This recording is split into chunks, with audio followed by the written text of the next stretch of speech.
نحمدہ و نصلی علی رسولہ الکریم اما بعد۔ ناظرین، دجال کے حوالے سے ابن سیاد کے حوالے سے گفتگو چل رہی تھی۔ ابن سیاد پر جو اعتراضات ہوتے تھے اس پر ان کے کچھ جوابات خود ابن سیاد نے بھی دیے ہیں۔ اس سلسلے میں حضرت ابو سعید خدری رضی اللہ تعالیٰ عنہ کا ایک واقعہ مروی ہے جو در حقیقت حضرت ابو سعید خدری اور ابن سیاد کے درمیان آپس میں ہونے والا مکالمہ ہے۔ تو میں چاہتا ہوں کہ یہ مکالمہ بھی میں آپ کو پڑھ کر سناؤں۔ مسلم شریف میں موجود ہے، حضرت ابو سعید خدری رضی اللہ تعالیٰ عنہ فرماتے ہیں کہ میں مکہ مکرمہ جاتے ہوئے ابن سیاد کا ساتھی بنا۔ راستے میں وہ مجھ سے کہنے لگا کہ میں کچھ ایسے لوگوں سے ملا ہوں جو مجھے دجال تصور کرتے ہیں۔ کیا آپ نے حضور صلی اللہ علیہ وسلم کو یہ فرماتے ہوئے نہیں سنا کہ دجال کی کوئی اولاد نہ ہوگی؟ حضرت ابو سعید خدری رضی اللہ تعالیٰ عنہ فرماتے ہیں کہ میں نے کہا کیوں نہیں؟ وہ کہنے لگا کہ میرے یہاں تو اولاد ہوئی ہے۔ کیا آپ نے حضور صلی اللہ علیہ وسلم کو یہ فرماتے ہوئے نہیں سنا کہ دجال مدینہ اور مکہ میں داخل نہیں ہو سکے گا؟ اور میری تو پیدائشی مدینے کی ہے اور آپ کے ساتھ ابھی مکہ جا رہا ہوں۔ پھر اپنی بات کے آخر میں کہنے لگا کہ بخدا البتہ مجھے دجال کی جائے پیدائش اور مکان خروج بھی معلوم ہے، اور یہ بھی معلوم ہے کہ وہ آج کل کہاں ہے۔ حضرت ابو سعید خدری رضی اللہ تعالیٰ عنہ فرماتے ہیں کہ اس کی اس بات نے مجھ پر معاملہ مشتبہ کر دیا۔ اس مکالمے میں ابن سیاد نے اپنے دجال ہونے کی پرزور تردید کی، اور پرزور تردید کرتے ہوئے اس نے دو دلیلیں بیان کی۔ پہلی دلیل تو یہ ہے جو ابن سیاد نے بیان کی کہ حدیث پاک میں آیا ہے کہ دجال کے ہاں کوئی اولاد نہیں ہوگی اور میری اولاد ہے۔ دوسری دلیل اس نے یہ دی کہ حدیث میں یہ بات موجود ہے کہ دجال حرمین شریفین میں داخل نہیں ہو سکے گا، جبکہ میں پیدا مدینہ میں ہوا ہوں اور ابھی میں آپ کے ساتھ مکہ جا رہا ہوں۔ مسلم شریف ہی کی ایک حدیث ہے، حدیث نمبر 7349 میں اسی مکالمے کی کچھ مزید تفصیل بھی ہے۔ اس میں یہ تصریح نہیں ہے کہ یہ مکالمہ سفر کے دوران ہوا یا کسی اور موقع پر ہوا۔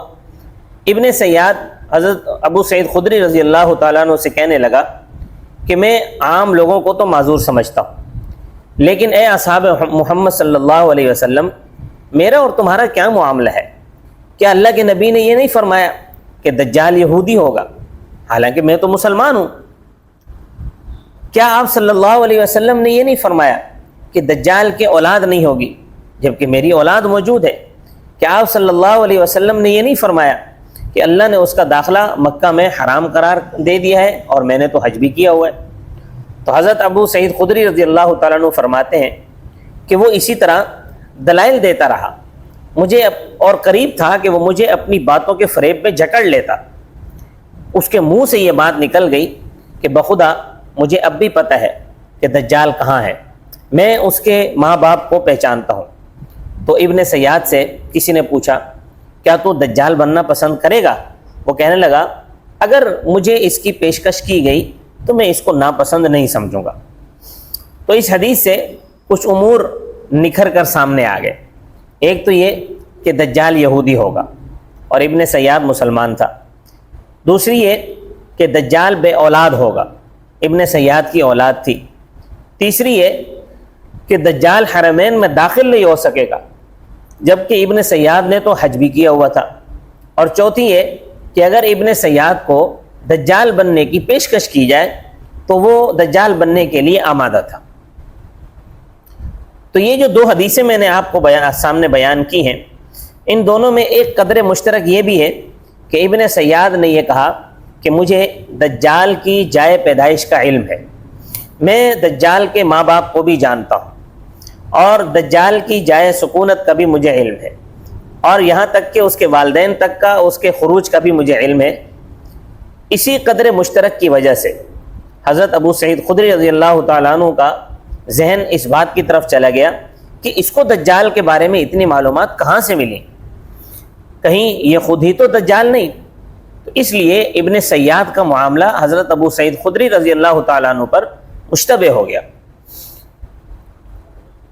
اس روایت میں ابن سیاد نے جس حج کا ذکر کیا ہے اس کی تفصیلات بھی حضرت ابو سعید خدری رضی اللہ تعالیٰ عنہ کی زبانی ہی مسلم شریف کی حدیث نمبر 7350 میں محفوظ ہے۔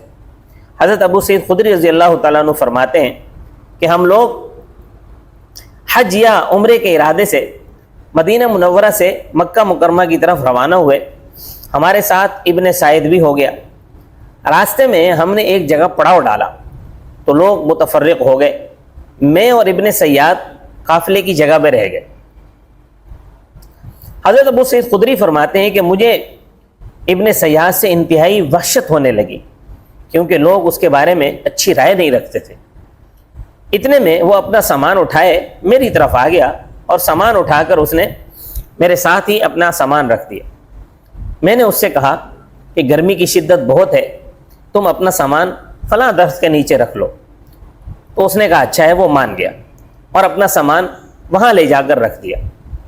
اتنی دیر میں فرماتے ہیں کہ ہمارے پاس ایک بکری لائی گئی۔ ابن سیاد اس کو دیکھ کر ایک بڑا پیالہ جا کر لایا اور کہنے لگا ابو سعید پیجئے۔ ابو سعید خدری فرماتے ہیں کہ میں نے کہا گرمی شدت کی پڑ رہی ہے اور دودھ بھی گرم ہے۔ فرماتے ہیں کہ اصل بات یہ تھی کہ میں اس کے ہاتھ سے پینے کو ناپسند سمجھ رہا تھا، ورنہ اور کوئی وجہ نہیں تھی۔ ابن سیاد نے کہا اے ابو سعید، میں تو لوگوں کی باتیں سن سن کر اتنا تنگ آ گیا ہوں، میرا دل چاہتا ہے کہ کسی درخت میں رسی لٹکا کر اس درخت کے اوپر لٹک جاؤں، اس سے اپنا گلا گھونٹ لوں۔ اے ابو سعید، حدیث رسول اللہ صلی اللہ علیہ وسلم جس قدر آپ پر مخفی ہو گئی ہے اس سے زیادہ کس پر مخفی ہوگی؟ اے گروہ انصار، کیا آپ حدیث رسول صلی اللہ علیہ وسلم کو دوسروں کی نسبت زیادہ نہیں جانتے؟ کیا حضور صلی اللہ علیہ وسلم نے یہ نہیں فرمایا تھا کہ دجال کافر ہوگا اور میں تو مسلمان ہوں؟ کیا حضور صلی اللہ علیہ وسلم نے یہ نہیں فرمایا تھا کہ دجال عقیم ہوگا یعنی لاولد ہوگا؟ میں تو مدینہ منورہ میں اپنی اولاد چھوڑ کر آیا ہوں۔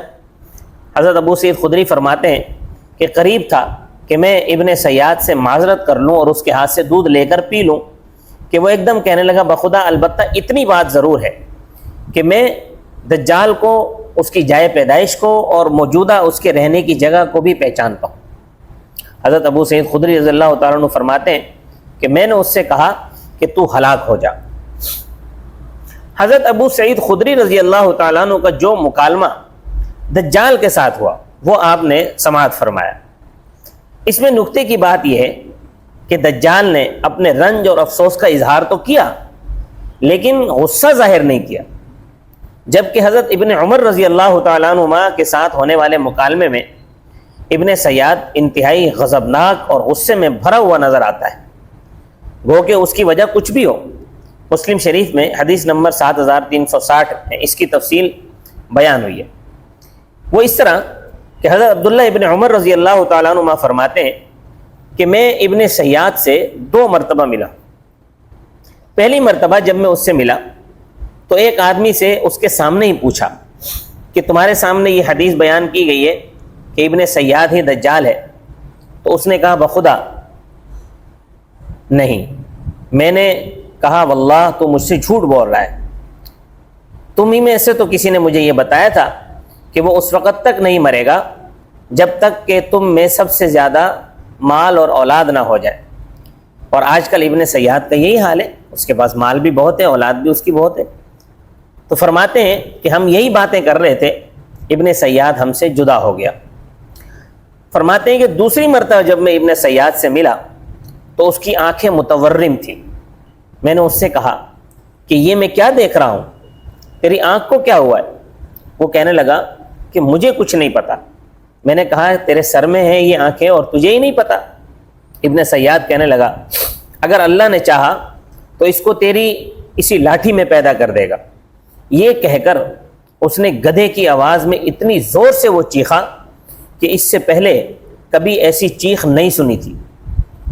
فرماتے ہیں کہ میرے کچھ ساتھی یہ سمجھے کہ میں نے اپنے پاس موجود لاٹھی سے اس کو مارا ہے جس کی وجہ سے وہ لاٹھی ٹوٹ گئی ہے، لیکن بخدا مجھے سمجھ نہیں آیا کہ کیا ہوا۔ اس کے بعد حضرت ابن عمر رضی اللہ تعالیٰ عنہ اپنی بہن ام المومنین حضرت حفصہ رضی اللہ تعالیٰ عنہ کے پاس آئے اور ان سے یہ واقعہ بیان کیا تو وہ فرمانے لگی کہ تو اس سے کیا چاہتا ہے؟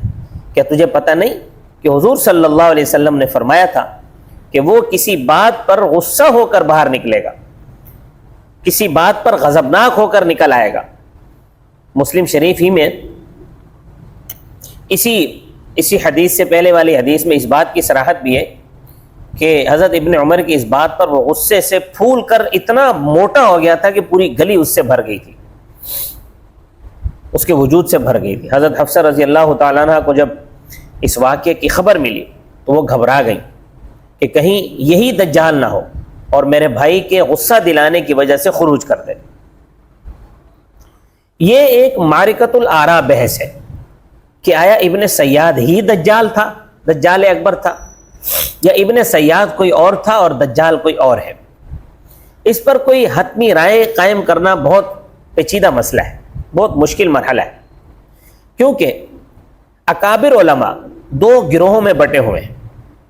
بعض حضرات کی رائے یہ ہے کہ ابن سیاد ہی دجال تھا، دجال ہے، ابن سیاد ہی دجال ہے جو رسول اللہ صلی اللہ علیہ وسلم کے زمانے میں پیدا ہو چکا، جیسے کہ حضرت عمر، حضرت عبداللہ بن عمر، حضرت عبداللہ بن مسعود، حضرت جابر بن عبداللہ اور ابو ذر غفاری رضی اللہ عنہم، امام قرطبی اور قاضی شوکانی رحمہم اللہ اور دیگر حضرات کا موقف یہی ہے کہ ابن سیاد ہی دجال ہے۔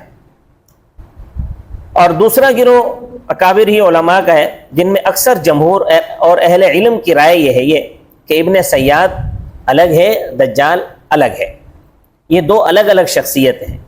یہ ایسے ہی ہیں جیسے امام مہدی اور حضرت عیسیٰ علیہ السلام دو الگ الگ شخصیتیں ہیں۔ جس طرح مہدی اور عیسیٰ ایک نہیں ہو سکتے، اسی طرح ابن سیاد اور دجال بھی ایک نہیں ہو سکتے۔ جو پہلا گروہ ہے ان میں 5 صحابہ اکرام اور 2 مقتدر علماء اکرام کے نام ملتے ہیں، اور ان میں سے بھی اقوال صحابہ کی ایسی توجیحات علماء اکرام نے بیان فرمائی ہیں جس سے ان صحابہ اکرام رضی اللہ عنہم کا نام اس فہرست سے نکل جاتا ہے۔ باقی بچتے ہیں صرف امام قرطبی اور علامہ شوکانی رحمۃ اللہ علیہ۔ امام شوکانی کے بارے میں بھی یہ بات یقین سے نہیں کہی جا سکتی، اس لیے کہ امام شوکانی نے صراحتاً ابن سیاد کے دجال ہونے کا ذکر کہیں نہیں فرمایا۔ البتہ نیل الاوتار میں ایک موقع پر ابن سیاد کی بحث کرتے ہوئے ان کے الفاظ کچھ نرم ہیں، جس سے یہ شبہ پیدا ہوتا ہے کہ وہ ابن سیاد ہی کو دجال قرار دینا چاہتے ہیں، اور اسی شبے کا فائدہ اٹھا کر شیخ یوسف الوابل نے اپنی کتاب اشراط الساعہ میں صفحہ نمبر 300 پر تحریر فرمایا ہے کہ علامہ شوکانی کے کلام سے میرے سامنے یہ بات ظاہر ہوتی ہے کہ وہ بھی ابن سیاد ہی کو دجال اکبر قرار دینے والے حضرات کے ساتھ ہیں۔ امام قرطبی رحمۃ اللہ علیہ کا ان کا ایک کلام نقل کرنا چاہوں گا تاکہ ان کی طرف جو نسبت کی گئی ہے ان کی دلیل بھی سامنے آ جائے۔ شمس الدین ابو عبداللہ محمد بن احمد القرطبی اپنی شہرۂ آفاق کتاب التذکرہ فی احوال الموتى و امور الآخرہ، اس کتاب میں وہ تحریر فرماتے ہیں، یہ فصل ہے جن علماء کا یہ کہنا ہے کہ دجال ابن سیاد کے علاوہ کوئی اور ہے، انہوں نے حدیث جساسہ اور اس کے ہم معنی احادیث سے استدلال کیا ہے، لیکن یہ صحیح ہے کہ ابن سیاد ہی دجال ہے ان دلائل کی بنیاد پر جن کا ذکر پیچھے گزرا ہے۔ امام قرطبی کے پاس اپنے اس قول کی دلیل میں اگر کوئی مضبوط ترین دلیل ہو سکتی ہے تو وہ ان 5 صحابہ کرام جن کا میں نے ابھی نام لیا، جو اس پہلے گروہ کے صحابہ ہیں، ان کے قسمیہ اقوال ہیں، جو قسم کھا کر جنہوں نے یہ کہا تھا کہ ابن سیاد ہی دجال ہے۔ تو مناسب معلوم ہوتا ہے کہ یہیں ان کی توجیہ بھی بیان کر دی جائے۔ حضرت عمر رضی اللہ تعالیٰ عنہ کا نبی علیہ السلام کی موجودگی میں ابن سیاد کے دجال ہونے کی قسم کھانا یہ ان کا اپنا ظن تھا، نبی علیہ السلام کا فرمان نہیں تھا، اور آپ صلی اللہ علیہ وسلم نے اس پر سکوت بھی فرمایا۔ تو اس کا جواب یہ ہے کہ آپ صلی اللہ علیہ وسلم کی پر ابن سیاد کی حقیقت بذریعہ وحی ابھی تک منکشف نہیں ہوئی تھی، اس لیے آپ صلی اللہ علیہ وسلم کو اس معاملے میں تردد تھا، لیکن جب حقائق کی روشنی میں آپ کو یقین ہو گیا کہ ابن سیاد دجال نہیں ہے، تو پھر اس کے بعد اس قسم کا کوئی واقعہ منصہ شہود پر نہیں آیا۔ حضرت جابر رضی اللہ تعالیٰ عنہ کو قسم کھانا، یہ حضرت عمر کے قسم کھانے پر موقوف تھا، جبھی تو حضرت جابر نے اپنی قسم کی دلیل حضرت عمر رضی اللہ تعالیٰ عنہ کی قسم کو بنایا، اور اس کا جواب میں دے چکا ہوں۔ تیسرا یہ ہے کہ روایات کے سیاق و سباق سے ایسا محسوس ہوتا ہے کہ حضرت عبداللہ ابن عمر رضی اللہ عنہما کا قسم اٹھانا بھی اپنے والد حضرت عمر رضی اللہ تعالیٰ عنہ کی قسم پر اعتماد کی وجہ سے تھا، اور اس کا جواب میں نے بیان کر دیا۔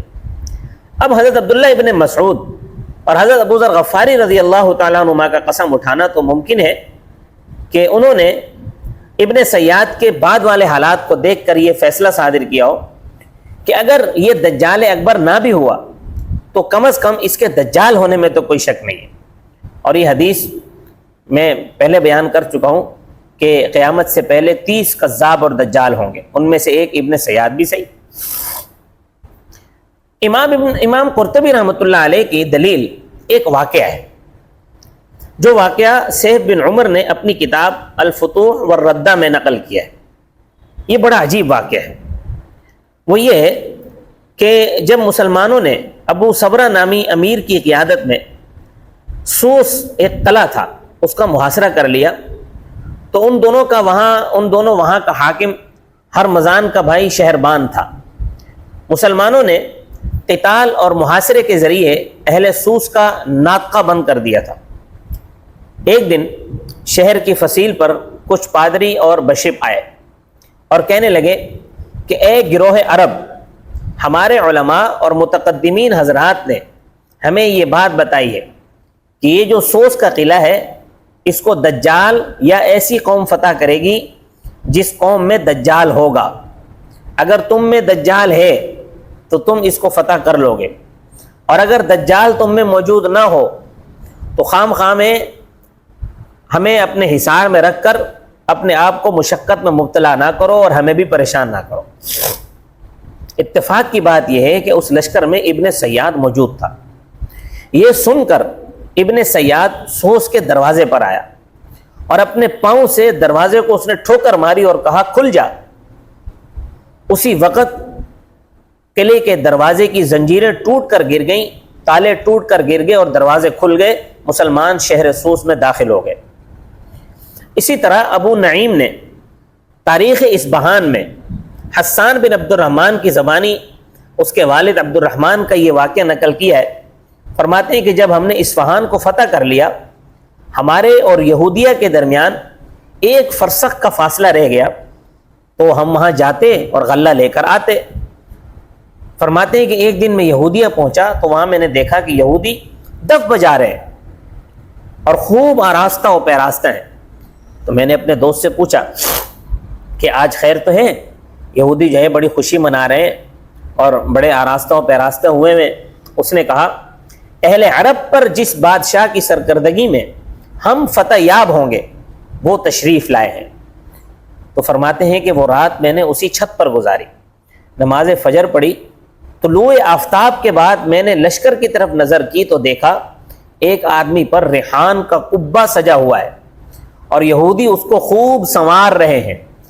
میں نے غور سے دیکھا تو وہ ابن سیاد تھا۔ وہ اس شہر میں داخل ہوا، پھر وہاں سے آج تک واپس نہیں آیا۔ ان واقعات کو پڑھنے کے بعد ایسا نہ ہو کہ آپ بھی امام قرطبی کے ہمنوا ہو جائیں، اس لیے کہ یہ دونوں واقعے تاریخی روایت کی حیثیت رکھتے ہیں، ان کی صحت مشکوک ہے، کیونکہ حضرت جابر رضی اللہ تعالیٰ عنہ سے مروی ہے کہ ابن سیاد کو ہم نے واقعہ حرہ میں گم پایا۔ اب ایک طرف فتح اصفہان کا واقعہ رکھیں اور دوسری طرف واقعہ حرہ کو رکھیں تو سمجھ میں نہیں آتا کہ یہ کیا معاملہ ہے۔ حافظ ابن حجر عسقلانی رحمۃ اللہ علیہ فرماتے ہیں، انہوں نے اس کا جواب دیا ہے، وہ فرماتے ہیں خود ابو نعیم نے تاریخ اصفہان میں تسلیم کیا ہے کہ اصفہان کی فتح خلافت حضرت عمر فاروق رضی اللہ تعالیٰ عنہ میں ہوئی ہے، اور حضرت عمر فاروق رضی اللہ تعالیٰ عنہ کی شہادت اور حرہ کا واقعہ، ان دونوں کے درمیان 40 سال کا عرصہ ہے۔ گویا حضرت جابر رضی اللہ تعالیٰ عنہ کے اپنے ارشاد کے مطابق ابن سیاد حضرت عمر کی شہادت کے 40 سال کے بعد تک بھی وہاں مدینہ میں رہا، اس کے بعد وہ گم ہوا ہے۔